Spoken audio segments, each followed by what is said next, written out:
मटर पुलाव इन pressure cooker. एक गांव में धर्मेंद्र नाम का एक अमीर रहता है।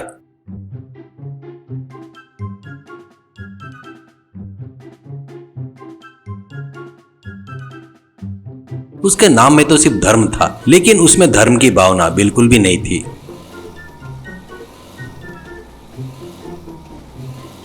जब कोई भिखारी आता तो उसे डांटकर भगा देता था। एक बार एक भिखारी आया। साहब दान दो, आपको पुण्य मिलेगा। धर्मेंद्र बोला, तुझ जैसे दरिद्र सुबह सुबह यहाँ जाते हो, तुम्हें दान करके जो पुण्य मिलेगा उसकी मुझे कोई जरूरत नहीं है। कहते ही भिखारी ने जवाब दिया, साहब ऐसी बात मत कहो, आप जैसे धनवान लोग ही ऐसे बात कहेंगे तो हम जैसे गरीबों का क्या होगा, एक बार सोचो।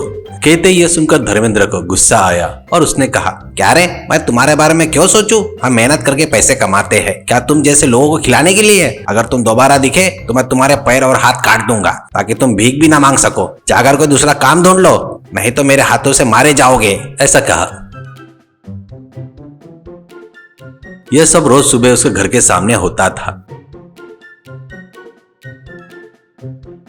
धर्मेंद्र की पत्नी हेमा हालांकि बहुत दयालु थी। वह रोज एक बड़े प्रेशर कुकर में मटर वेज पुलाव बनाती थी।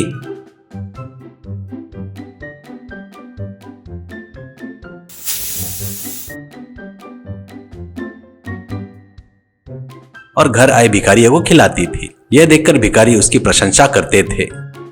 एक भिखारी ने कहा, मां भूखे पेट वाले को खिलाकर तुम पुण्य कमा रही हो, तुम ऐसे ही दान धर्म करती रहो और ढेर सारा पुण्य कमाओ। ऐसा कहते दूसरे ने कहा, माँ तुम और तुम्हारा परिवार हमेशा खुश रहे, तुम रोज रोज मटर पुलाव खिलाती हो, वह इतना स्वादिष्ट होता है कि शब्दों में बयां नहीं कर सकते। ऐसा कहा। यह बात धर्मेंद्र को बिल्कुल भी पसंद नहीं थी। वह मन ही मन सोचता, पुलाव क्यों नहीं स्वादिष्ट होगा, मुफ्त में जो मिल रहा है। इन भिखारियों की वजह से मेरा घर बर्बाद हो रहा है, मेरी सारी कमाई चली जा रही है और यह मूर्ख मेरी बात नहीं सुनती, क्या करूं समझ में नहीं आ रहा है। ऐसा कहता है। वो उसे कितना भी समझाता पर वो उसकी बात नहीं सुनती थी। आखिरकार एक दिन वह तंग आकर उससे झगड़ने लगा। धर्मेंद्र ने कहा, मैं देख रहा हूँ तुम जिस तरह रोज इन भिखारियों को खिला रही हो, एक दिन हमारी सारी संपत्ति खत्म हो जाएगी, तब हम भी उनकी तरह भीख मांगकर जिएंगे। ऐसा कहा। हेमा पहले ही उसे समझा समझा कर थक चुकी थी। उसने कहा, तुम्हें कितनी बार कहूँ समझ में नहीं आता। गरीबों की भूख मिटाने से लक्ष्मी देवी जी का आशीर्वाद मिलता है, इससे हमारी संपत्ति और बढ़ेगी। अच्छा ठीक है, अगर तुम इतने परेशान होते हो तो मुझे दान करने में कोई दिक्कत नहीं है, हम दोनों मिलकर एक फैसला करते हैं, तुम ही बताओ क्या करना सही रहेगा। ऐसा कहते ही यह सुनकर धर्मेंद्र मन ही मन बहुत खुश हुआ। उसने कहा, तुमने आखिरकार मेरी बात मान ही ली। ये देखो, ये देखकर मुझे बहुत खुशी हुई। कल से तुम कुकर भरकर पुलाव नहीं बनाओगी, तुम्हें सिर्फ एक मुट्ठी भर पुलाव ही बनाना है। अगर तुम ऐसा करोगी तो मैं तुम्हारे काम में दखल नहीं दूंगा। ऐसा कहते ही हेमा ने मन में सोचा, चलो कम से ये तो मान गए, मुझे लगा था कि बिल्कुल मना कर देंगे। एक मुट्ठी भर पुलाव से एक का तो पेट भर ही जाएगा, यही काफी है मेरे लिए। ऐसा सोचकर उसने, ठीक है, मैं कल से आपके कहे अनुसार सिर्फ एक मुट्ठी भर पुलाव ही बनाऊंगी, आप खुश तो है ना? ऐसा कहते ही धर्मेंद्र ने कहा, अरे वाह, खुश क्यों नहीं होऊंगा, मैं बहुत खुश हूँ। ऐसा कहा। अगले दिन हेमा ने एक छोटे प्रेशर कुकर में मटर पुलाव बनाया।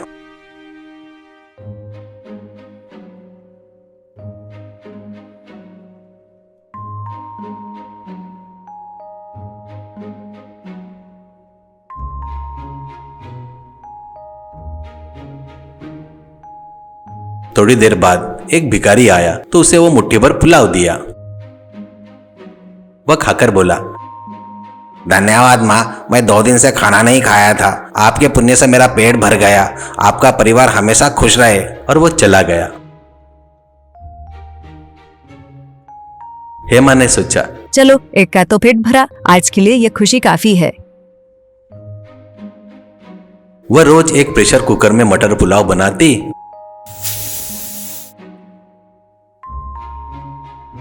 और आए हुए को मुट्ठी भर पुलाव देने लगी। यह देखकर धर्मेंद्र ने सोचा, अरे यार, इसके हाथ बहुत बड़े हैं, इसलिए इसकी मुट्ठी बड़ी है। अगर मुट्ठी थोड़ी छोटी होती तो कम पुलाव देना पड़ता था। अब क्या कर सकते हैं, लेकिन अगर मैं यह काम इसके हाथ से छीन लूं तो ये बिन फजूल रूठ जाएगी। कुछ ना कुछ करके बिन फजूल खर्ची को रोकना होगा। ऐसा सोचा। एक दिन उसकी बहू गांव से आई। उसने अपनी सास ससुर को नमस्कार किया। हेमा ने पूछा। अरे बेटा, तुम अकेले आए हो? तुम्हारे पति ने कहा था कि वो त्योहार पर आएंगे, क्यों नहीं आए? ऐसा कहते ही बहू ने कहा। उन्हें वहाँ अभी बहुत काम है, उन्होंने कहा है कि वो त्योहार से पहले आ जाएंगे। कहते ही हेमा बोली। ओहो ठीक है, अंदर आओ बेटा, सफर करके बहुत थक गई होगी, थोड़ा आराम कर लो। और वो उसे अंदर लेकर गई।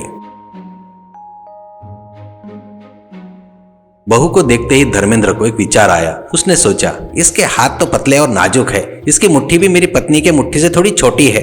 अगर इससे पुलाव बनवाकर बंटवाऊं तो मेरा पुलाव बनवाने का खर्चा कम हो जाएगा। ऐसा सोचकर उसने बाद में हेमा से कहा, मेरे दिमाग में एक अच्छा विचार आया है, अगर मैं बताऊं तो तुम्हें पसंद आएगा, मुझे लगता है। यह सुनते ही हेमा ने कहा, तुम्हारे दिमाग में अच्छा विचार, तुम्हें कहाँ से आएगा अच्छा विचार? ऐसा कहा। फिर वह बोला, देखो इसलिए मैं तुम्हें कुछ नहीं बताता, तुम पूरी बात सुनने से पहले ही बोलने लगती हो।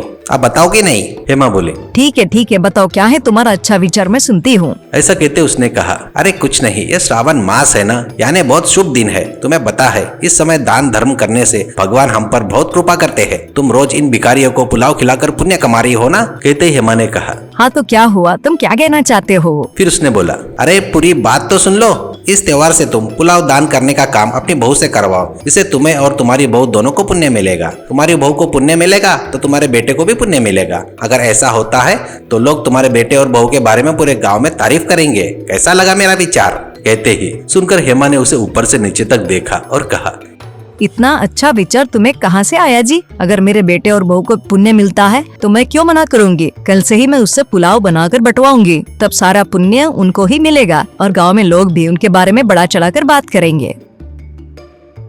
यह सुनकर धर्मेंद्र मन ही मन, पागल औरत, बेटे का नाम लेते ही बहक गई।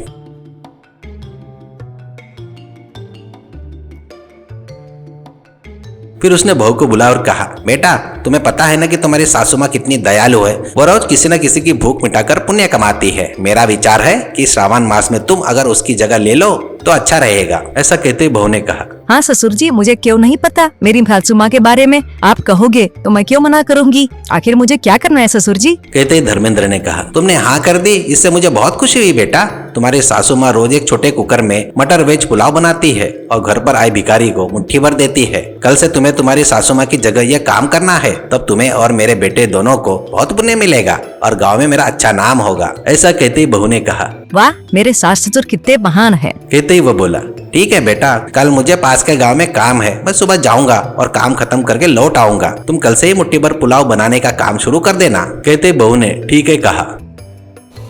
सुबह हुई, धर्मेंद्र घर से निकलकर चला गया। उसने गलती यह की कि उसने सिर्फ मुट्ठी भर पुलाव देने को कहा, लेकिन यह बताना भूल गया कि यह काम सिर्फ एक भिखारी के लिए करना है।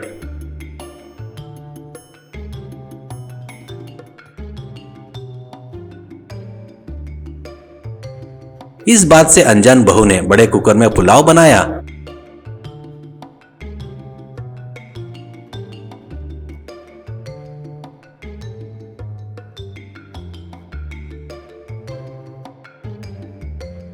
और अपने मुट्ठी से आए हुए सभी भिखारियों को पुलाव देना शुरू किया। धर्मेंद्र के घर में हुए बदलाव को आसपास के गांव के भिखारियों को भी पता चल गया। बस वो अगले दिन से धर्मेंद्र के घर के सामने भिखारियों की लंबी लाइन लग गई।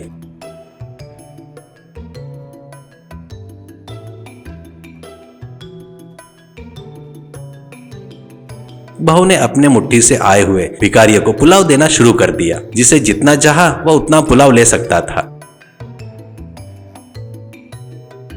पुलाव खाकर सभी लोग बहू और हेमा की प्रशंसा करने लगे। एक ने कहा, अरे माँ, तुम और तुम्हारा परिवार हमेशा खुश रहे, हमारी भूख मिटाने के लिए तुम्हें भगवान बहुत कुछ देगा।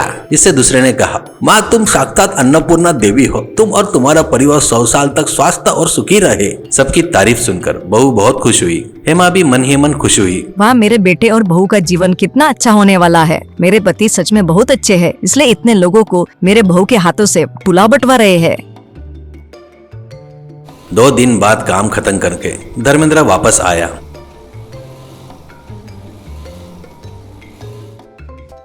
वो जब घर के पास पहुंचा तो उसने देखा उसकी बहू लाइन में खड़े भिखारियों को मुट्ठी भर पुलाव दे रही है। पास में हेमा खुशी से देख रही थी।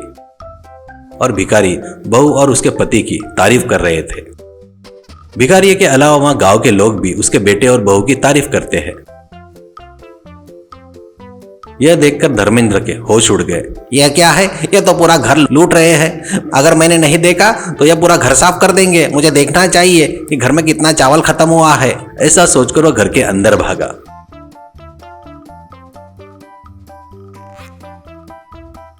उसने हड़बड़ी में अंदर जाकर देखा तो चावल की बोरियों में काफी कमी आ गई थी। बाकी राशन का सामान भी कम हो गया था। यह देखकर उसने अपना सिर पकड़ लिया। हे भगवान, मैंने अपने बहू को यह बेवजह काम सौंप दिया। मैं रोज एक ही भिखारी को देने की बात कहना भूल गया और यह बहुत बड़ी गलती कर दी। अब अगर मैं इसमें कोई बदलाव करूंगा तो मेरे गांव में बदनामी हो जाएंगी। भिखारी और गांव वाले मुझे और मेरी पत्नी को ही नहीं बल्कि मेरे बेटे और बहू को भी बद्दुआएं देंगे। पैसे खर्चे हुए, कम से कम अब हमारे परिवार को धर्मात्मा का नाम तो मिल गया। अगर यह नाम भी चला गया तो मैं इस गाँव में मुंह दिखाने के लायक नहीं रहूंगा। इसलिए अब मुझे मुंह बंद करके चुपचाप रहना होगा। इसके अलावा मेरे पास कोई चारा नहीं है। यह सोचकर वो दुखी हो गया। और इस तरह बहू आए हुए लोगों को कुकर में मटर पुलाव बनाकर खिलाती रही।